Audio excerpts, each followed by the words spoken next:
futhi usayiphilela impilo esibabonayo abantu beyiphila la ngaphandle liphila ngamazwi uNkulunkulu ukuthi ungubani kepha weza uNkulunkulu waziveza kumina ukuthi ungubani nanokuthi mina ngifanele ngibe ubani kuyena nanokuthi bengingubani uma sifehla siya kuAdam ngoba lokho bekuhlwile kumina lelo qiniso langenza ukuthi ngingabi nawo amahlathi okuqasha ukuthi ngingaqasha kuphi ngoba uNkulunkulu ubonisa ini uthando noma thina samhlamuka samshiya kepha uNkulunkulu ufuna sibuyele futhi kuyena kuba yena osibusayo akuzange kube lula bazalwane wathi eside ukuthi uNkulunkulu ngithi hayi inkosi ngiyakwemukela lokhu oza nakho ukuthi kube inkosi empilweni yami ngiyathi ke kwamula bami nganganayi ukuthi ngizophila kanjani emva kwalokho kepha uNkulunkulu ungihole kwaze kwaba la angizange acabanga ukuthi uNkulunkulu angenza ngibe phambi kwenu ikakhulukazi uma usemncane uma phambi kwabantu abadala awuzange ngacabanga lokho ukuthi kungakwenzeka kepha ngiyathi umusa loyo uNkulunkulu awuvulile ngiyabonga abazalwane uyoshare izwi lakhe namuhla ngithema ngibheka utata wabayilishila kancane indaba ekhuluma ngomelusi kodwa kakhulukazi ekhuluma ehlangothini leyo ukuthi imvu isilwane esinjani competition nathi thina abantu sinjani so kwakungathi isikhathi ukuthi ngike ngibheke ukuthi lo melusi ungubani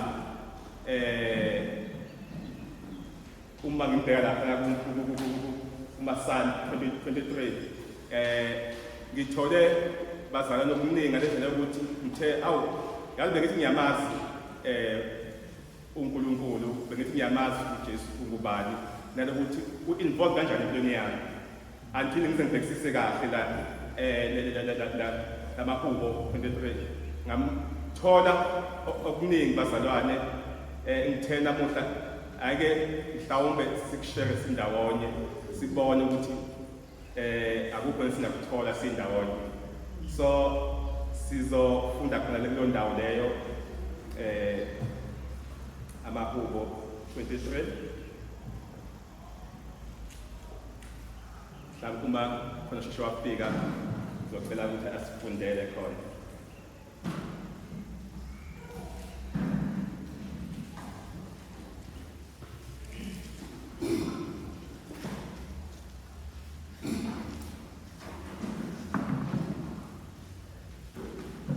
lesisule asifundele khona uma ekhona osofika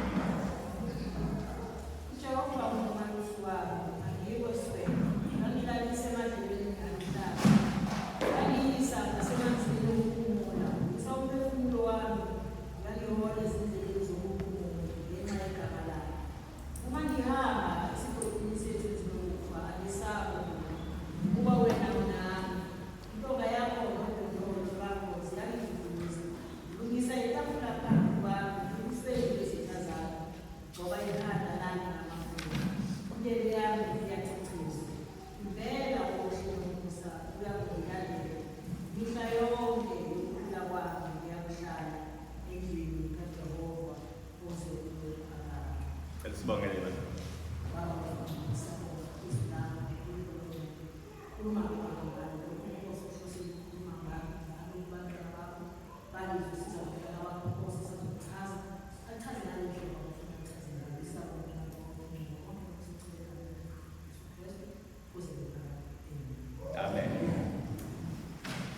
Sengizithula kahle abangazi igama umbango sibongo ngokamathenjwa okwamangisela eUPI uzosizwa uNkulunkulu ubheka izwi lakhe kangconywana bazalwane njengoba sazi abaningi bayazi ukuthi leli kubo libhale nguyena uDavide kepha abaningi banokuphikisana ukuthi ulibhale nini abanye banakho ulibhale esesengumfanyana nje elaphana ekwaluseni nje njengoba sazi ukuthi bengumelusi wazo izimvu. Abanye bathi hayi ubhale esevele inkosi. Abanye bathi cha ubhale ngenkathi esekubhaqeni ebalekela uSawuli. So kukhona lokukhuluma okwahlukahlukene. Kepha ngithe mina ngokwami ngathi mina mangibheka ngathi mina akunendaba ukuthi ubhale nini. Kepha kunye ngikwazi ukuthi la uthe mangibheka uNkulunkulu wasebheka impilo yakhe. Wase yambona ukuthi lo uNkulunkulu lo mayimphozeva ungumalusi okungiyena yena umalusi angambiza ngokuthi ngumalusi wakhe. Okunye ngithe mangibheka ngibuka uDavide izinto athe azi-achieve empilweni yakhe. uDavide ngomunye uma ikhona amanye amakhosi agcotshwe esesemancane. Yebo noma kuthatha isikhathi ukuthi angene esikhundleni, kepha ugcotshwe esasemncane, egcotshwa phakathi kwabafowabo ababekhona abadala kunaye. Nabanye ababekhona esizweni sabakwa-Israyeli, kwakhethwa yena. Omunye wayengabhosta ngaleyo nto leyo, azibone emkhulu ukuthi phakathi kwabantu abaningi kukhethakale yena. Kunjalo uDavide angabhosta futhi ukuthi sithe isizwe sakwa-Israyeli sisaba indoda nje eyodwa. Wakwazi yena ukuthi ngumfanyanyana nje omncane agcine phansi indoda enkulu mayikhonjwa ukuthi yayingakanani, hayi ngiyafuna nami ukuyicala mayingakale angazi. Kepha wayikhipha phansi engumfanyana nje omncane. Uma bengenzeka namuhla saselamuhla ngikuthi bengaba khona ukuhamba umfula amakwapho ukuthi hayi nginzima. Futhi ngaphambi kokuba akwenze lokho uthi uma ethula ubufakazi kulaba ayethula ubufakazi kubona uthi esakweluseni bekufika amabhubezi namabhele uthi konke bebekwazi ukunqoba engumfanyana nje elusile phana. So uyabona ukuthi kuningi vele already akade sekwazi ukwenza. Even noma esegcotshiwe inkosi akaphindanga ukuthola ukuthula emva kwalokho. Kwesinye isikhathi bazalwane uma sibhekene nobunzima kungaba lula ukungamboni uNkulunkulu. Kepha sibona izinto ezila phambi kwethu. Kepha ulo uDavide ngathi bahlala phansi wabheka waqhamuka nesolution sokuthi konke lokhu ebengikwenza ubekhona okunakile, ebekhona ongigadile, ebekhona bengikwenza ekhona empilweni yami. Ngathi waseyafika nale gama lokuthi ethi uJehova ungumalusi wami. And esho eqinisile bazalwane ukuthi ungumalusi wakhe. Thina singumnikazi womelusi. Uma ubheka naye uJesu uyakusho lapha kuJohn, uma munye ebengafundela khona uJohn 10 mhlawumbe ngiqalele ku-level 14.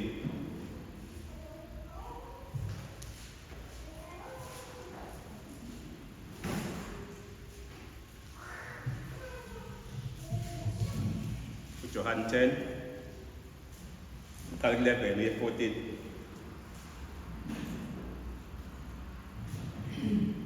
John 10:11 Ngemuso omuhle ubheka ukuphila kwakhe ngenxa yezimo. Okhokhelwayo engesiye umalusi, izinto zingezona ezakhe, ebona impilo esiyiza, ushiya izinto abakele. Impilo izifo zomele izifakazi, ngokuba engokhokhelwayo.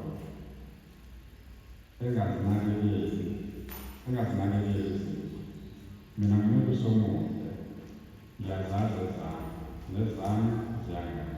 Amen bazalwane.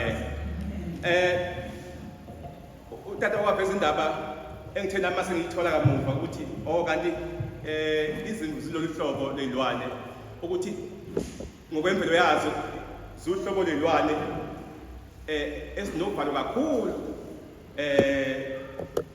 Uma zike zethuka kuba nzima ukuthi ziphinde zibe khali zibuye lehlise ukwesaba. So uDavid uthatha leso simo leso sezimvu yena uzifanisa naye. Lonto leyo ekhuluma noDavid futhi ikhuluma nathi qobo lwethu thina ukuthi nathi uJesu uyazisho ukuthi ungumelusi omuhle ezolusa bani thina uma sibheka isimo semvu ukuthi isilwane esihlala sinokwesaba njalo esidinga ukunakekelwa kakhulu ngaso sonke isikhathi. Manje angazi ngakalusa izimvu into engiyazi mhlawumbe ngakutshena ngenkomo ukuthi inkomo iluswa kanjani, utshene nokuthi behavior ayi kanjani.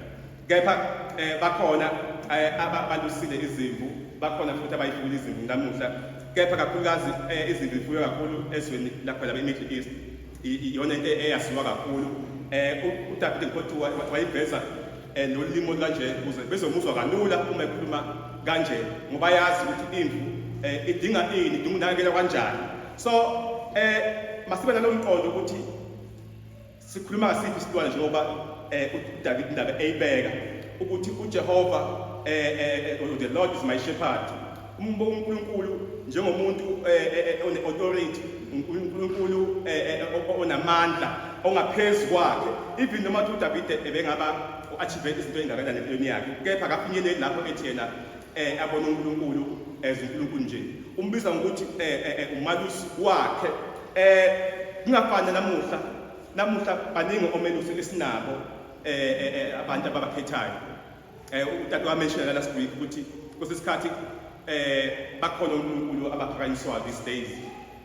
Kepha lo osho uJesu la uthi yena ungumalusi onguyena yena, uqala ngokuthi ungumelusi omuhle futhi akafani nalabo melusi la abakhona namuhla, ngoba kuvela inkinga bayabaleka usale wedwa. Kepha uJesu uthi yena wehlukile kulabo melusi labo, uthi yena uma qhamuka ibhubesi akabaleki, kepha uyabhekana nalo. Ngoba yini? Ngoba izimvu zakhe lezi, akaqashiwe. So laba kuyakhomba ukuthi ababona umelusi uma beyibona ilaba aqashiwe, ngoba bayabaleka uma sekukhona iy'nkinga bekushiye wena uwedwa, kanti wena ukuyitshela ukuthi njengoba bekulema ukuthi uNkulunkulu yena mkhulu, kepha masifika izimo akasakwazi ukukusiza. So uJesu unguyena yena malusi ekumele sonke simethembe. Kusesikhathi kulula bazalwane ukukhuluma ngokuthi hayi uNkulunkulu uyamthanda, hawu uyamnakekela, ushaqima, sibe singakusho from enhlizweni, singekho deep lo sikushoyo ukuthi sikushiso yini lo. Ngathi namuhla bese singa-understanda uma sithi uJehova ungumelusi wami, siqonde sithini na. Imvu ngokwayo uma uyibheka ayikwazi ukuzisiza yona. Isilwane nje, even nokulwa nezinye izilwane akusona isilwane ngathi sinomusa kakhulu uma usibheka, futhi asinayo ingqondo etheni ehlakaniphe kangako. So uma singazehlisa sizibheke sisifanise nesilwane njengaleso, bese sofika lapho sithi khona uJehova uyena sidingayo ukuthi abe umelusi wethu ezokwazi ukuthi yena oselusayo. Lephathi yesibili ukuthi lithi ngesizulu ukuze ngikhulume ngalo limi bese ngiyabheka. Lephathi yesibili ukuthi uJehova umelusi wami, bese kuyaqhubeka futhi uthi angiyeke ukweswela.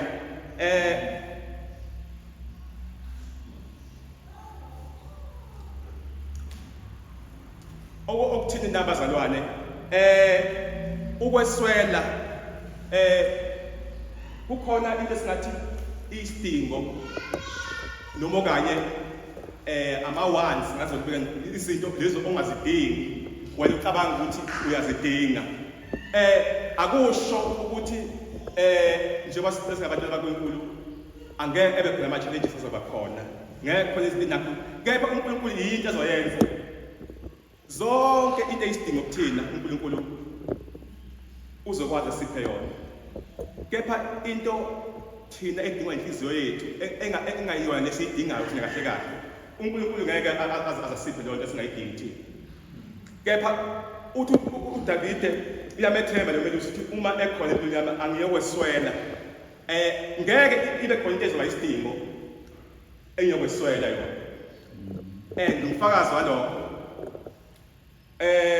ukuthi uma uNkulunkulu awesweli ngikusho lokhu ngigcwale impilo ukuthi awesweli mhlambe uma ngangakhala mhlambe ngangikhalisa ukuthi ngangicabanga ukuthi isidingo lonto leyo kanti into imfuno zami lento leyo. Kepha uNkulunkulu isidingo esithola isikhathi eside umkhulu bayazi sibe khona khona eside babonile impilo especially kanje ngekhona ngesona mina kuphela ukuthi asibona abantu ebesi thola umsebenzi ngavami ukuthola umsebenzi wala noma uveza lokho onakho esandleni okufundile uthothi uthathwa lo okungeyena okufundela lonto lena usale ngaphandle wena. So isikhathi eside bekukhona ukuthi ekhaya akekho umuntu osebenzayo osenza into proper kahle. Kepha abengicabanga mangingathi kwaba khona ukweswela kusho ukuthini na kusho ukuthi ukudla bekukhona bengekho ngoba ukudla amakhabethe ukutha bekukhona okufanele ngaleso sikhathi leso. Impahla bengeke bakurodwa ukuthi ezofuka lakanyene mhlawumbe uzuphenye ukugqoka cha. Benginakho udayi ngisazo ikonto ethizeni bacabanga why ngoba impahla enginazo senele ukuthi ngiyayigqoka.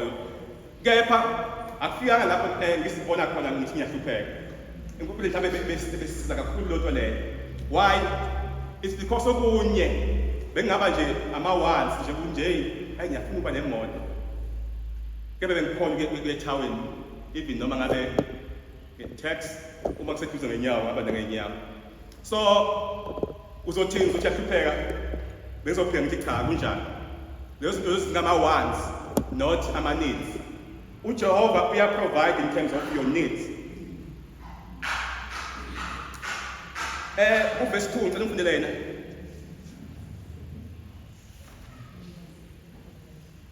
Uyangilalisa emadlelweni aluhlaza. Uyangiyisa ngasemanzini okukhulumula.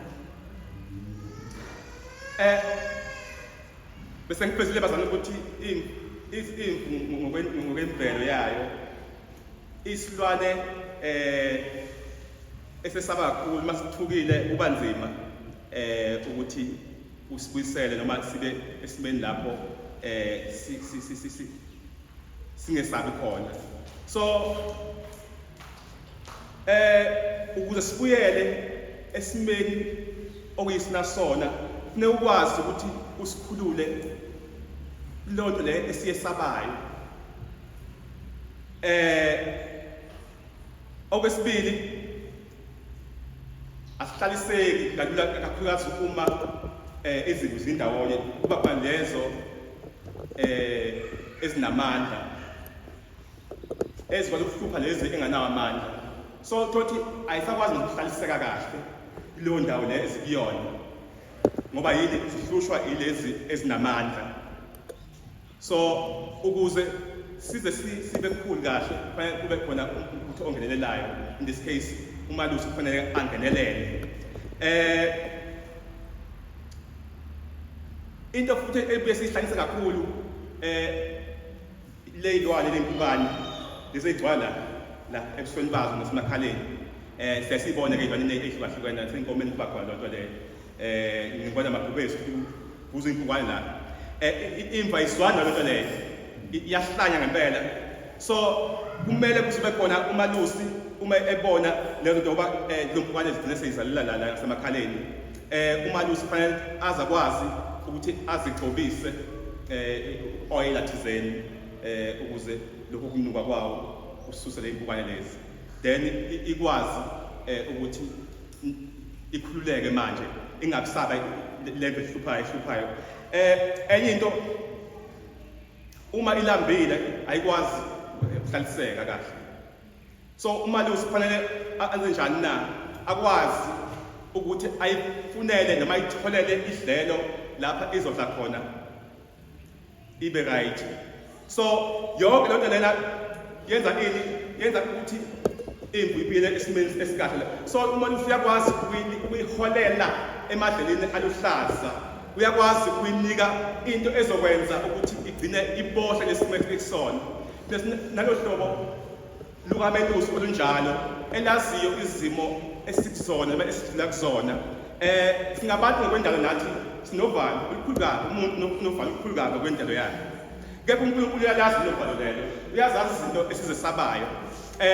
Ukuba khona kwakhe lelo valo lesinalo, ukuba khona kwakhe bazalwane akusinike lo mqondo ukuthi sinomelusi okungena yena othi akathengwanga noma akaqashiwe, kepha izimvu zakhe lezi angenza noma kube yini ukusivikela. Lokho mayingasipholeli ukuthi sibe novalo ezimeni esisuke sibhekene nazo.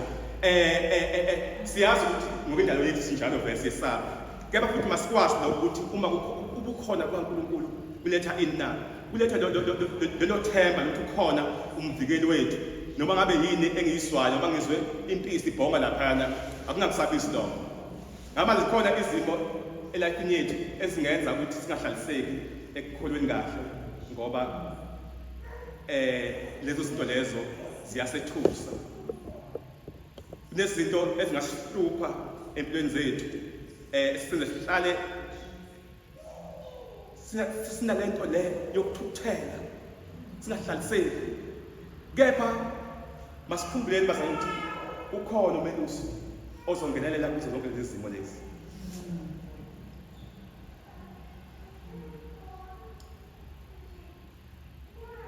Ashoyo uJesu ukuthi yena ungumalusi omuhle, ngeke azabaleke uma sibhekana nenkinga. Uyasazi vele ukuthi asinamandla okusidwela ngokwethu. Uyasazi ukuthi vele ngokwemvelo yethu zikhona into esizisabayo ukubhekana nazo. Uyasazi ukuthi zikhona into esiyidingayo. Uzosiholela emadleni aluhlaza, sithole ini ukuphumula.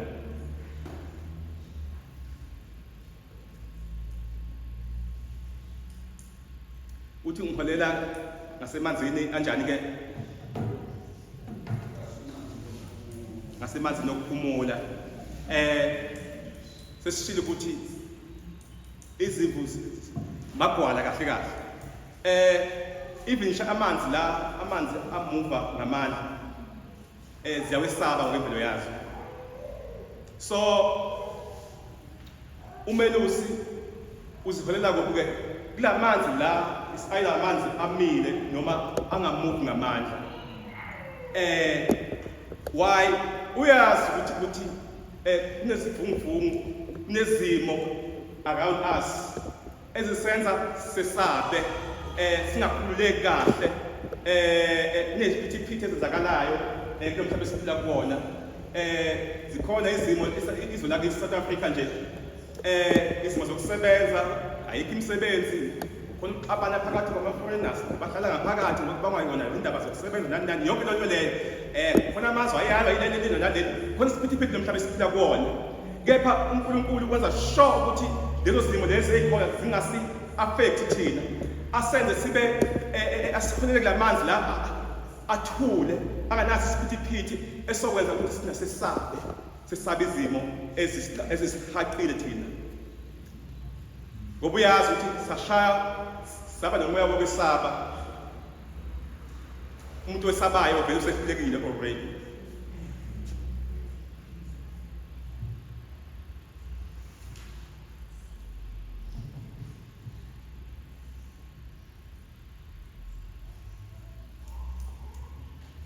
So uNkulunkulu uthulisa umoya ngaphakathi kwethu, singabi nalokubulwa okungaphakathi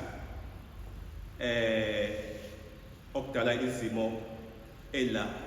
Umoya engcwele uyasisiza, esilekelela imihla namalanga impilo esiyiphilayo enama-challenges inqwaba, ukuthi uNkulunkulu asiphe lokho kuthula kwengqondo, ukuthula komphefumulo. Ngoba umzalwane ongenakho ukuthula engqondweni nasemphefumulweni wakhe ngeke azahlaliseke, ngeke futhi azafundiseke, ngeke futhi azamlandele nalomelusi lo okungena yena, ngoba uxabene yena ngaphakathi kuyena. Uma uNkulunkulu usiphe umoya engcwele ozohlala nathi imihla namalanga, esikhuthaza futhi esiqinisekisa ukuthi siphephile, asiholele futhi kulezi ndawo eziphephile.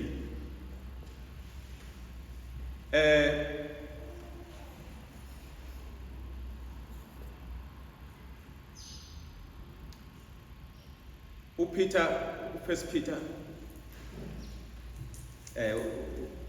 chapter 5 verse 7 uma khona ngafundela.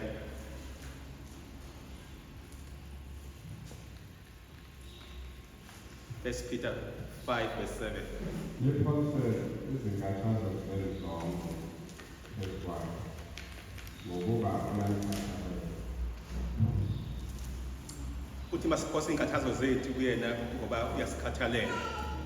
Nalo uNkulunkulu onjengaloyo ofuna singasithwaleli izinto ezisikhathazayo.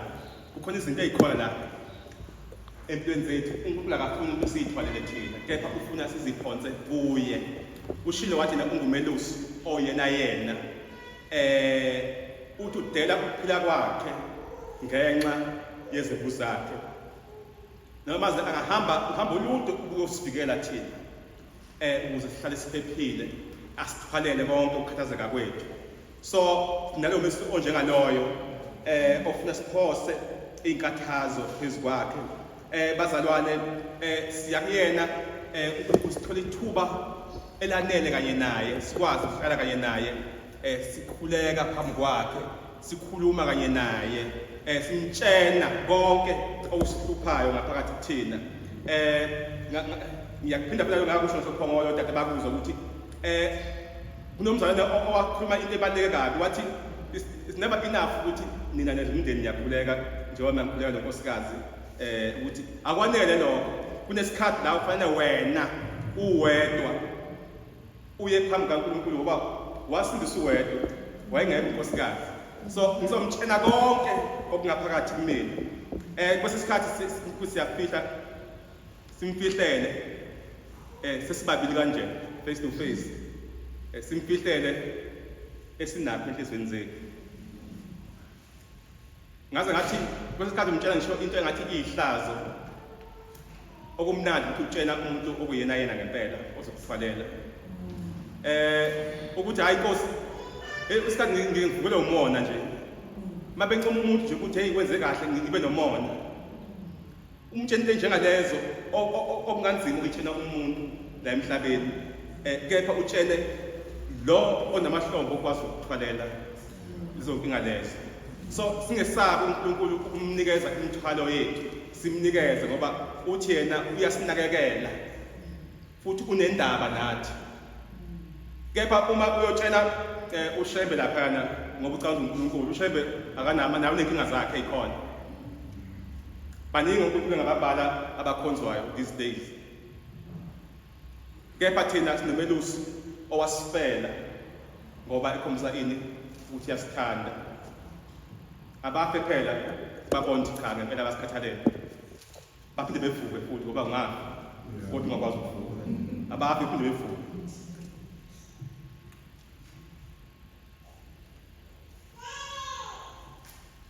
So kwesesikhathi uyothola ukuthi kune problem eyodwa ukuthi yini ngihlupha, yini ngakwazi ukuyinqoba lento lena basho baceba endleleni yami yokukhonza. Bazalwane, mhlawumbe ilokho sibuze khona simethemba ngokuphelele nomelusi njengoba uDavid embiza la ukuthi ungumelusi wakhe. Sinamqondo ngqo uDavid ayinawo okwethemba lomelusi ukuze uma simethemba sikwazi phela ukuthula lemithwalo esinayo. uNkulunkulu uzokwazi ukusikhumula losikugqokile singadingekile ukusigqoka. Sikwazi ukusuka kule ndawo le esingakwazi ukusuka kuyona. Singakwazi ukukhathazeka ngento eyodwa sikhathazeke ngayo.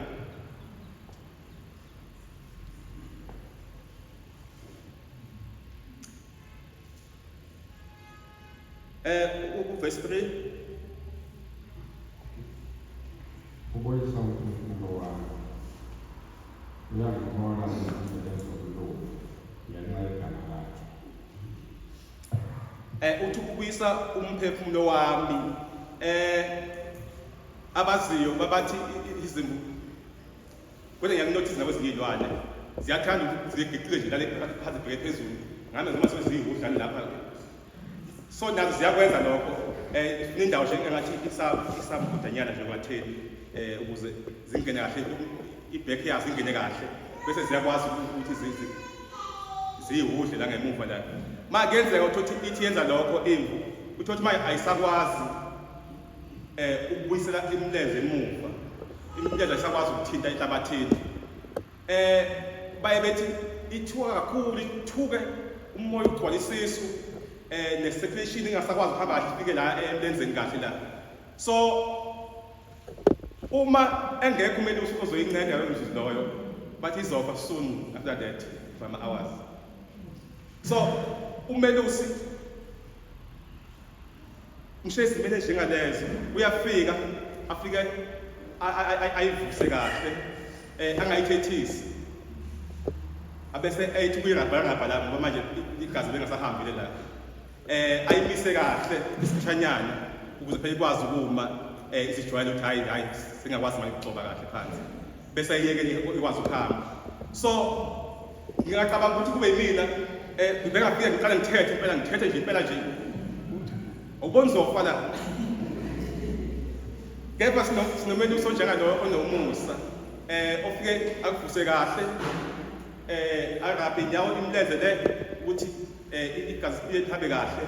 Uyakwazi ukusinakekela ungumelusi onothando ungumelusi osephulayo eyintweni kwesikhathi esiyiphakathina. Kepha futhi yena uthando lakhe oluninginingi likwazi ukusephula le nto leyo.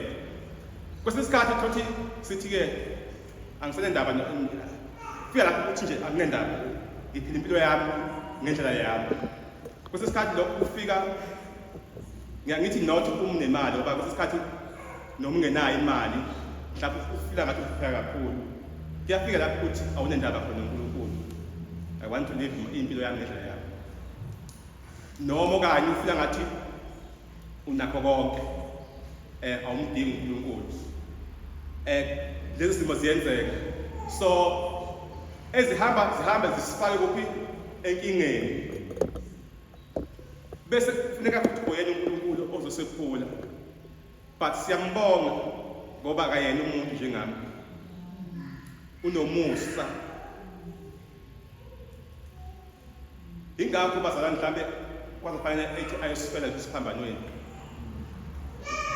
Ukubonisa lo musa anawo. Even namuhla ukhona lo musa loyo. uNkulunkulu uyasithanda kakhulu. Ingakho ngisho imini esifake thina uzona uyafika uNkulunkulu azosophula lezo simo lezo. Ngamasimela ukuthi uNkulunkulu kungabi lesikhathi lapho singamethembi khona. Indlela yethu yokuhamba yonke ibe nakho umethemba uNkulunkulu. Manje ngalo ndlela ubuyise ukuphila obese kulahleka kulemvu le. Lapho ithemba bese liphele khona akubuyise uNkulunkulu ukuphila njengomelusi. Uthi uyangiholela futhi endleleni zokulunga. Again izithiwa isilwane into uma sijwayele ukuyenza sizoyenza ngaleyo ndlela uwonke.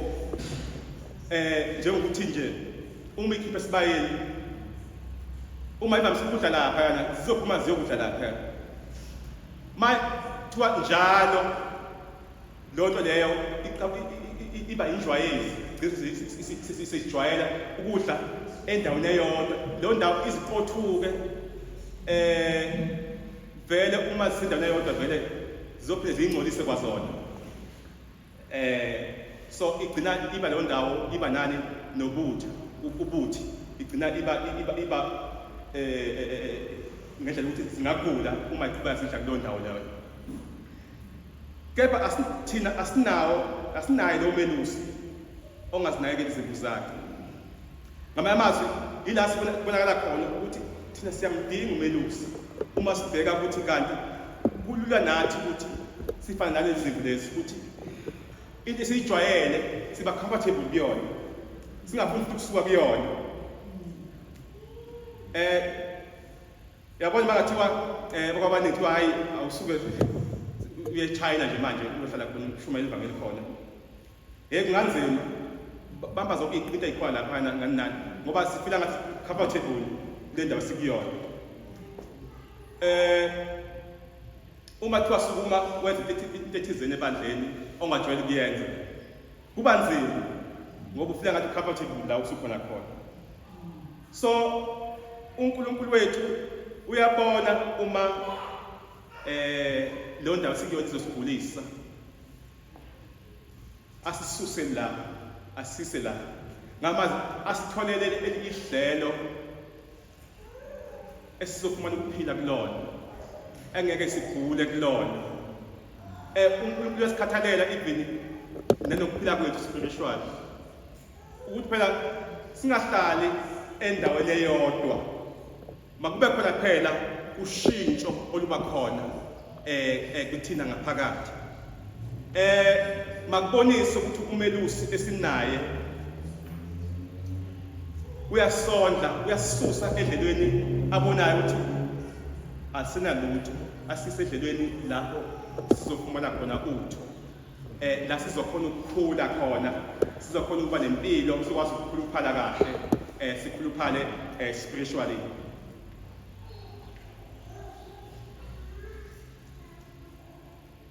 Masina sinoNkulunkulu onjengaloyo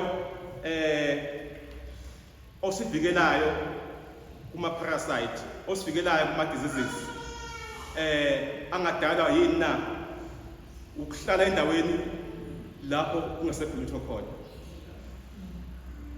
Asivumele umalusi asihole, asiholele kwelinye ihlelo endaweni zokulunga, sikwazi ukukhula. Lithi izwe malisibona ngoba uthi ukwenza lokho for his name's sake. Izwe malisibona emakhaya sesivamise ukuthi inkomo eziluswa umuntu omdala noma ehluka kunenkomo eziluswa umuntu osemncane. Ezomuntu omdala zikhuluphele, asinawo sithi abanye abantu amakhizane, sithi amakhalane, uyangithini igama elisebenzisayo. Futhi asinazi izilonda ngoba yini ziyagcotshwa njalo, zinikwe imithi efanele, ziyajovwa ngemijovo efanele. Kepha inkomo zomuntu, inkomo eziluswa yilo osemncane uyayibona futhi ukuthi hayi akanendaba. So la ukukhuluphala nokonda kwemfuyo kuveza umelusi ukuthi uhlobo likamelusi loyo. Manje lo melusi lo uveza impawu zokuthi lezi zakhe izimvu ihlale zondlekile njalo, ngoba uyabona uma idlelo lingesanika lutho azithathe azise kwelinye idlelo. Manje ziveza ukuthi zibhlowa ngumuphi umelusi.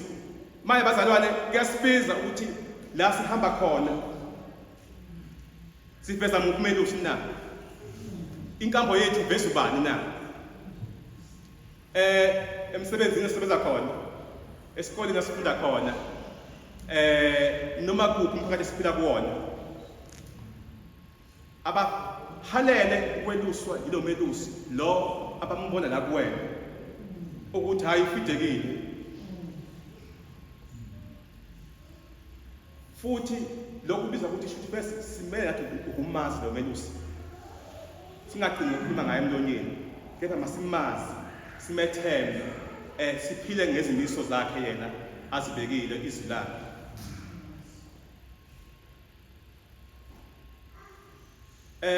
Njengoba umkhomba ebekile ukubaluleka kokufunda izwi laNkulunkulu, asikuye okunye nani, kepha inye iphuza ifuna ukuthi emphasize ukuthi kubalulekile ukufundiswa uNkulunkulu ngoba Yilapho esithola ukumazi kangcono uNkulunkulu khona. Ngesimazi ngenye indlela.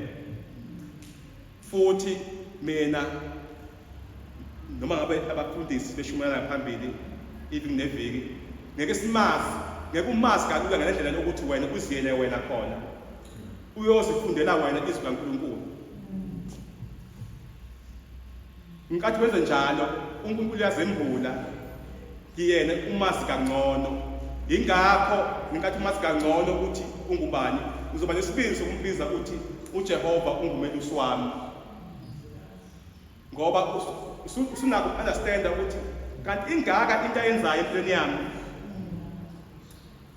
Futhi nakwabanye kuzovela ukuthi wena ungubani. Umbuzo uthi ufuna ukuba ngubani wena? Hayi ngomlomo. Kepha ngenkamba. Izwi likhonela lokho ukuthi siliphile. Ngoba liphethe ini izwi liphethe authority. Uma isilo nje uMisizulu bengakhuluma nje singakwenza kushoyo angiboni bengayibona as umuntu one authority noma umuntu onamandla.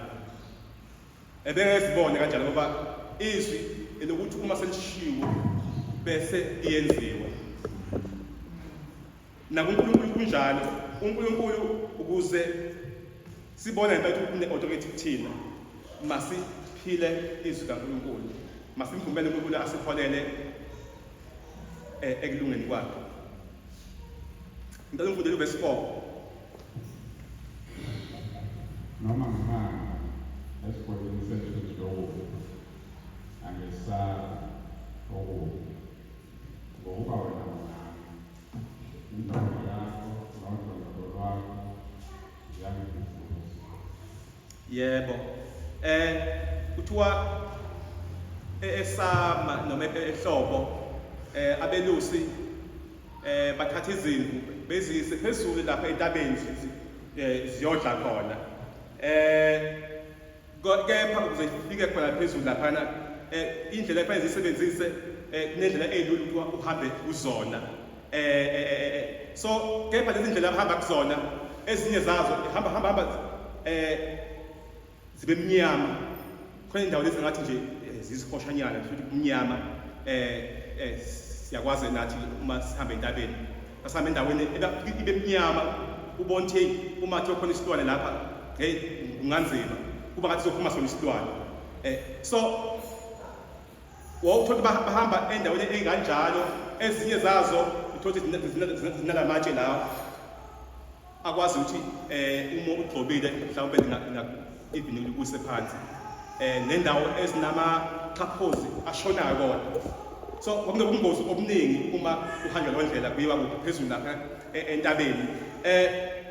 So uthi David noma ngihamba endaweni njengaleyo angesabi ngoba ukukhona kukamelusi umleza isibili.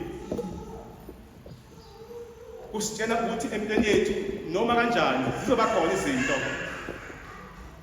ezisisabisayo noma izinselelo zizoba khona empilweni yethu. Kepha bisuthi siyamazi nomelusi loya. Siyamethemba nomelusi loya othi uthembekile yena. Othi yena ungumelusi omuhle. Othi udela ukuphila ngenxa yezipho zakhe. Lo othi yena akaqashiwe kepha ungumnikazi wazi lezimvu lezi. Umbuzo siyafika la somethemba khona even kuma challenges njengalawo ukuthi vele for sure zoba khona ama challenges. Kusesikhathi may think ukuthi mhlawumbe uma singumzalwane angeke kwenzeke lutho ngeke kufike ama challenges mamsende kade wabali mamsendana ngaphambili ama challenges akhona. Kepha nangisamile namuhla ubiza igama elithi Jesu usahamba njalo njalo ukuthi uJesu yena amathembile ukuthi ungumalusi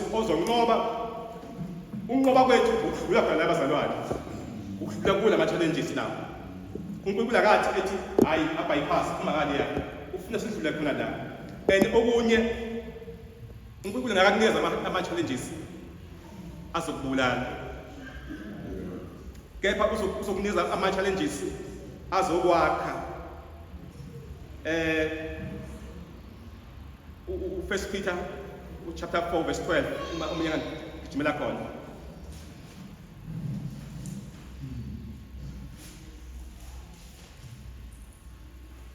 1 Peter 4 verse 12. Athandekayo, ningamangali ngomlilo ophakathi kwenu, aniphilelwanga yiwo ukuba nilizwe, aniphilelwanga yiwo ukuba nilizwe ngokungathi nehlelwe yilo engaziwanga. Amen. Uthi uPeter le nto efikele akuyona into entsha.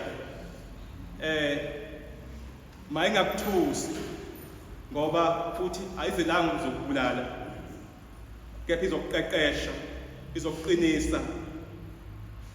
Kepha uma kodwa sifeyila lelo qeqesho lelo, kusho ukuthi asikwazi ukuya from one level to another level, asikwazi ukuya kwelinye class ungaliphasanga leli ngemuva. Okusho uma sezikhona lezo zikhona la ukuthi sizophasa abazalwane, engama sizomethemba uNkulunkulu, sihambe zikhona, sidapula kuphi phakathi kwazo, ngoba uNkulunkulu akafuni umuntu ozodoja i-problem ayidoje kume ngani yani. Ufuna umuntu ozohamba kuyona ayinqobe ukuze kuzobonakala ukukhulu bokukhona kukaNkulunkulu kuleso simo leso, ngoba ngeke kuze kubonakale uNkulunkulu ekwisimo uma mina ngibalekele lo challenge noma leyo nselelo leyo ethe yangiface empilweni yami. Manje uNkulunkulu ufuna thina simethemba ukuthi ngenxa yokukhona kukaMelusi la, bazalwane, asicabanga ukuthi sithe sikhuluma lapho ngesilwane esinovalo okungathi uma noma ngawo igatsha laphana lobu umnyama lobo zingavele zihlangana namakhanda zibondelane ngoba zinovalo elusimanga. Kepha lithi uthi uDavide la liyaphela uvalo ngenxa yokukhona kukaMelusi. Yasithi I will fear no evil ngoba ukhona uNkulunkulu. Noma nginelovalo olisabisa ngendlela yakhe exakile, kepha angeke sabe uma uNkulunkulu ekhona empilweni yami. Ukukhona kwaNkulunkulu kusinikeza isibindi, not ukuthi inkinga ngeze ibe khona.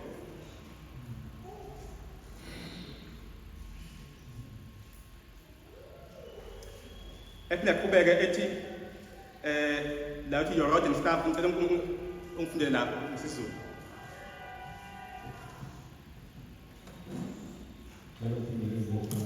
To your rod and your staff, they comfort me. Noma ngihambe esigodini sethu angesaba ukuba wena intonga yakho nodondolo lwakho yangikhulula. Amen. Intonga yayiphathwa uMelusi, kokubili lokho abakubayela kwakuphathwa uMelusi, kepha kwakungafani, kwakuhlukene. I-rod kwakuba indlu nje engayindi kakhulu emfishane esindayo. Umsebenzi wayo wawukuthi uMelusi noma impi uma ithi kanjena, not ukuthi wawushanga izimvu, wayishaya izimvu ngayo, kepha wakwazi ukuyijika eceleni kanjeyana. Njengoba inkomo, ngikwazi inkomeni nalo kuthoma endleleni, uphose noma isagila ngapha eceleni noma yitshe, ungashayi yona, iyethuka isibuye endleleni. Naye inhloso enkulu kwakuyilokho. Okunye kwakuthi noma qhamuka amabhubesi noma ngabe yini efuna ukusobozela izimo, wakwazi ukuyiphosa kuzona zikwazi ukubaleka. So kwakumsebenzi wayo loyo, ukuthi it was for i-defense, ukwazi ukuvikela izimvu kodwa nawe ungayivikela ukusebenzisa yona entweni efuna ukukulimaza. Nanokuletha discipline, ukuthi imvu mayiphuma endleleni hey uya ujika indlu eceleni ikwazi ukuya endleleni. So uNkulunkulu onjalo bazalwane osivikelayo ey'ntweni ezingaba izitha kuthina, ey'ntweni engaba ama-challenges kuthina, ey'ntweni ezingalimaza impilo yethu. uNkulunkulu ukukhonela lokho ukuthi asivikele, aphose irodo ukuze sibaleke izitha zethu. So uNkulunkulu onakekelayo, ongafuni silimale, aphinde futhi uNkulunkulu onediscipline bazalwane. Uyakwazi usendleleni noma siphuma endleleni. Sesishilo ukuthi discipline ngezwi lakhe. Izwi lakhe likhonela lonto leyo usiqondisa endleleni uma siphambuka. Hayi ngoba ifuna ukusilimaza. Kwesinye isikhathi idiscipline siyibona njengento engathi into enyanyekayo manje swakali kahle umuntu engidiscipline. Kwesinye isikhathi uma sibaleke discipline, especially uma isusa esivini kaNkulunkulu, sala discipline noma ukubuyiswa endleleni uNkulunkulu. Ingakho kubalulekile ukubona babili noma ukubona babamama ukuthi hayi labafundi balapha hayi ngeke yashiya labantu leliyana. Inke ngibone yena ngibona uNkulunkulu lesimo lesi ekubeni kuyizwi kaNkulunkulu elifundwe phansi ukuthi cha kuye endleleni, usuphumile endleleni, kuye endleleni, kungenjalo zikhona izilwane zizokusobozela. And if ungalawula uNkulunkulu, for sure sizokusobozela. Ngoba kakade vele le road ibekele lokho ukuthi ishaye izilwane isuke, nawe uma uphuma endleleni ukuyiswa, so ukuthi uyavikelwa. Umoya ongcwele ukhuluma nathi insuku zonke uma siphambi kwendleleni ukuthi nje sinenkani bazalwane. Imvelo yethu siyayivumela ukuthi dominate imvelo entsha, igcine le entsha ingabisakwazi ukusebenza ngenxa yokuthi sivumela imvelo endala ukuthi kube yona esebenzayo, singabe sisakwazi ukulawulwa izwi kaNkulunkulu, silawule izimo. Ngizongakwenza ngoba manje isimo singavumi. Vele ngoba yini ivumela isimo, hayi izwi kaNkulunkulu.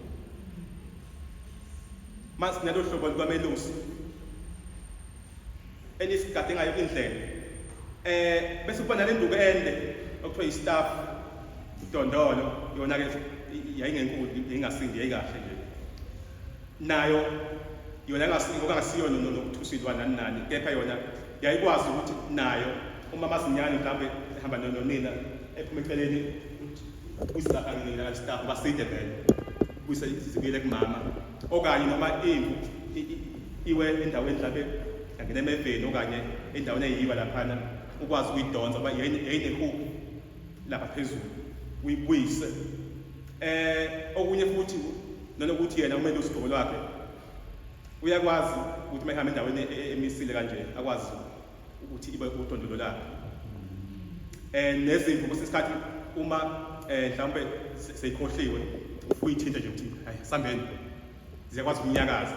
So uyabona ukuthi uNkulunkulu wethu uNkulunkulu ogcwele uthando onjengalolo, bazalwane,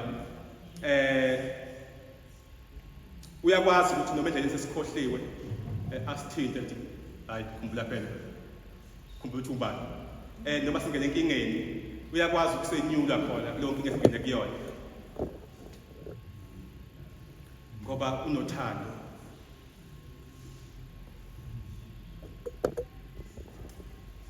So besingasuka siye uma besingashiya umelusi njengaloyo, mhlawumbe singamshiya uma besingamazi ukuthi uyilo hlobo likamelusi oyena ukuthi umelusi omuhle odela ukuphila kwakhe ngenxa yethu, besingamshiya. Kepha uma sesimazi kanje bazalwane, asinakumshiya ngoba uNkulunkulu unomnene. Noma bazalwane singakhali bazalwane uma endleleni siphuma sibuyiswa endleleni, singakhali bazalwane ngoba kahle kahle uthando kaNkulunkulu lona. Bathi umuntu ohlanya ongalawuleki uyamyekela, uhlanya uyaliyeka vele. Kepha the fact ukuthi nje bakwazi uku-approach yona bakubona lo mhlanje, kepha umuntu osangabuyiseka endleleni. Uma sibuyiswa ngezwi kaNkulunkulu uthando lelo. Ngenza abangani bethu ethi ingane hayi kusuke ngasabi ukumtshela yabo nje manje ungene enkingeni kube ngitshele ngabe akusukungani lona umngani kufanele akutshele uma uzongena enkingeni manje sinomngane uNkulunkulu ositshelayo uma singena enkingeni uNkulunkulu uphinde wathuma futhi abantu abathembile ukuthi babone uma uzongena enkingeni bakubuyise hayi ngoba benguNkulunkulu bona kepha ingoba benza intando kaNkulunkulu umelusi omuhle Dalo ngifundela ku verse 5 isikhathi isikhathi kahle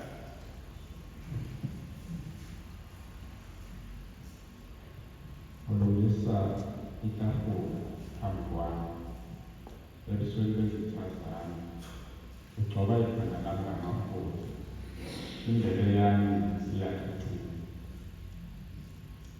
Yebo siyalithanda leli verse kwesikhathi abantu bezoshisa sakukhomanyana ukuthi hayi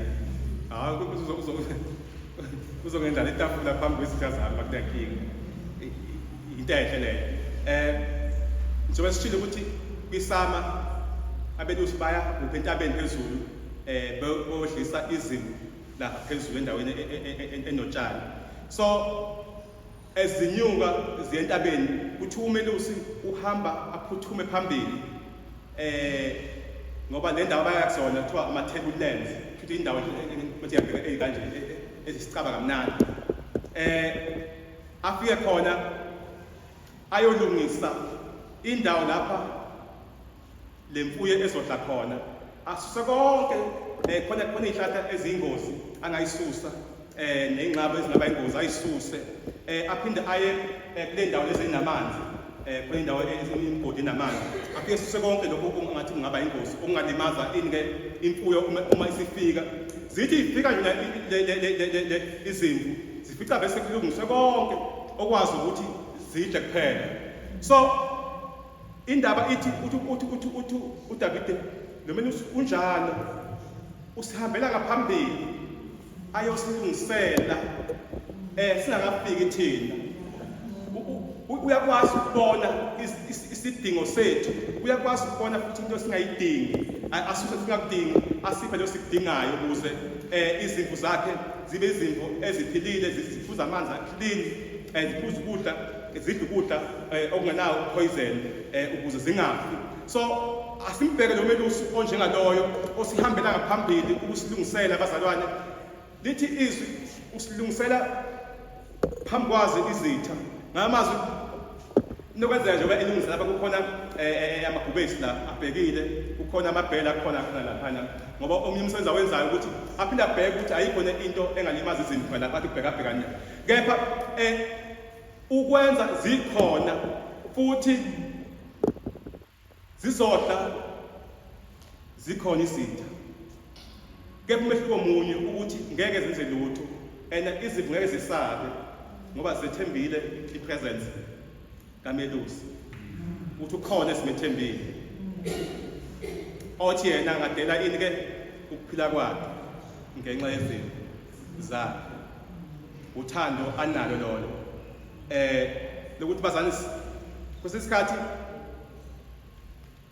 masijabule uNkulunkulu asibusisa noma sipha singabheki izimo kepha sibheke uNkulunkulu kuphela ukuthi yena iprovider kusesikhathi omunye ngazethi mhlawumbe mhlawumbe uloyiwe engakwazi achieve something kanti indaba iveza ukuthi uNkulunkulu kahle kahle ungaphezulu kwezitho uzokubusisa zikhona phela nje ukuthi kusuke leso sikhathi singakafiki uNkulunkulu akuphe lokho ocabanga ukuthi ngabe fanele sekuphile ngikusho ngamabombazana lokho hey kunzima ukufuna umsebenzi ufuna uzibe ngaka ungawutholi mhlawumbe kulula ukuthi ufike lapho uNkulunkulu ungabaza khona ungamethembi ukuthi ukhona even ngisho ezinzima sengisho noma yiphi challenge engaqhamuka engasiswela umsebenzi masimethembe uNkulunkulu khona masingabheki usathane sithi usathane ngama sithi usathane unamandla kuNkulunkulu asikho isimo uNkulunkulu esenza kuyena senzeke ngephutha zonke izimo zingena ziphansi kwe-control yakhe uNkulunkulu. So uma sithi usathane sho ukuthi uNkulunkulu uyuzile i-control. Kanti cha uNkulunkulu umvumele nge-purpose thizeni ukuthi uNkulunkulu kwenzeke lokho. Ngamanye ngibona ukuthi uNkulunkulu uzosibusisa phambi kwazo izitha. Masingesabi. Kule phathi ethi ugcobisa ikhala la ngamafutha. Sesishilo ukuthi izimvu eyisama kakhulukazi zihlushwa kakhulu impukane okanye nezinye izilwane eyifuna ukuzalela la emakhaleni nazo.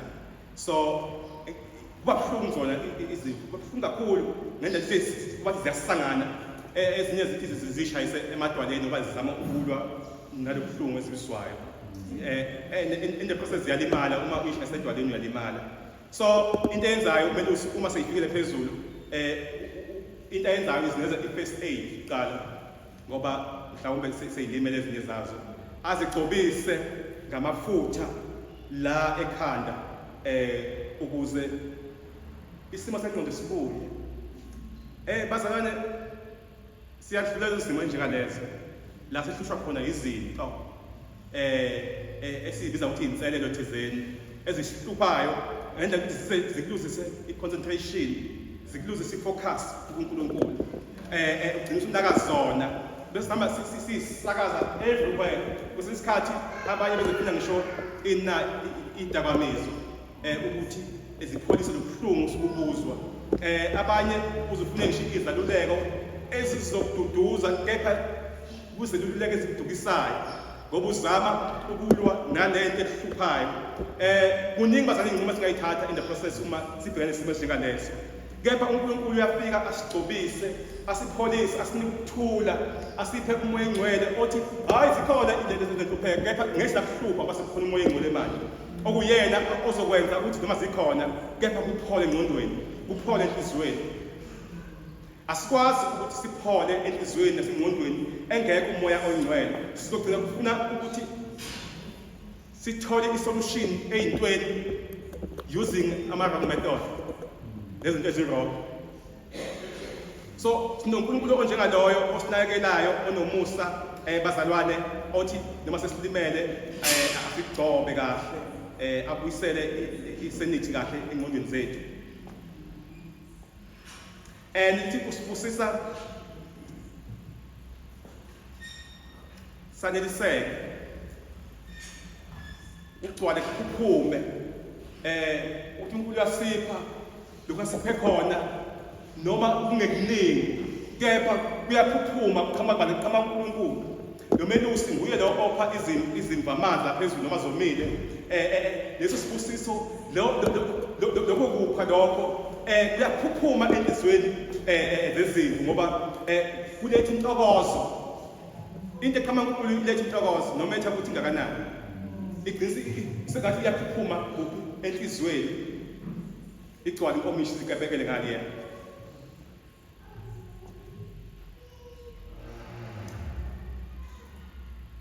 Ivesi lami lokugcina verse 6. Ngicela ngifundele verse 6.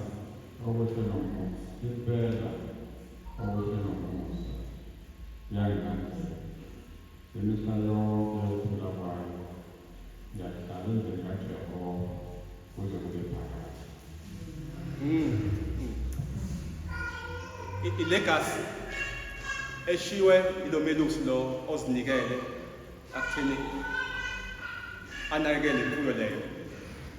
Ushiya into ezoshiwo ilamagama ashiwo uDavide emnikele ukuthi athi uzohlala endlini kaJehova ingunaphakade ngoba yini kukhona okuhle nomusa ukuthi njalo kuyamlandela. Ithi umelusi uhamba ngaphambili ngemuva kufanele lezi zinto kuthiwa bathi nama-sheepdog siza ngemuva ngoba sesikhathi umelusi imizisi uhamba ngaphambili. So umbuzo ukuthi pho ngemuva kusele ini cha kunezinja esike ziza ngemuva kuthiwa ama-sheepdogs. So ziyakwazi ukuthi naziqaphe ukuthi akukho kwenzakalayo la. So uDavide mekubheka lokho ubheka ubuhle kwaNkulunkulu ukuthi ngiphephile kahle la. Ukhona lidawa phambili, ukhona umuntu ongiqaphile ngemuva ukuthi noma ngathiwa yaqhamuka lapha iwolves noma ujakalasi bethi bazongisokozela. Ukhona futhi lo buhle kwaNkulunkulu bukhona inguna phakade ukuthi uDavid ufika isinqumo esithi ngikayaphi uma ngisuka kuye. Ngiyomane ngihlale la endlini yakhe inguna phakade ngoba usebonile ubuhle bukaNkulunkulu, usebonile ubuhle bukaJesu, ubonile ubuhle bukamelusi ukuthi uma welusiwe usemseni kaNkulunkulu, usebuhleni bukaNkulunkulu. Namuhla ubuzothemba ubani? Imuphi umelusi ozomethemba na? Izinto onazo ezizokwelusa na?